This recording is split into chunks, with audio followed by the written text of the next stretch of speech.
أنا باعتقد إن أسوأ خسارة في الحياة مش إنك تخسر الناس اللي حواليك اللي أنت ما تعرفهمش.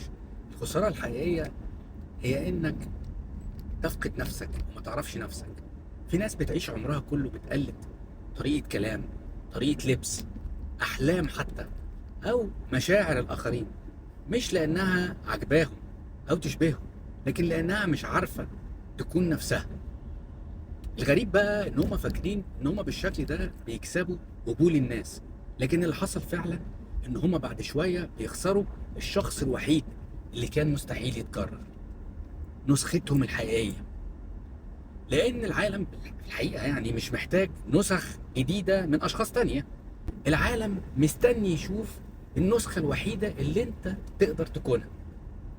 وكل مرة بتختار صورة حد تاني بتبعد خطوة عن أجمل حاجة ممكن تقدمها للدنيا كلها.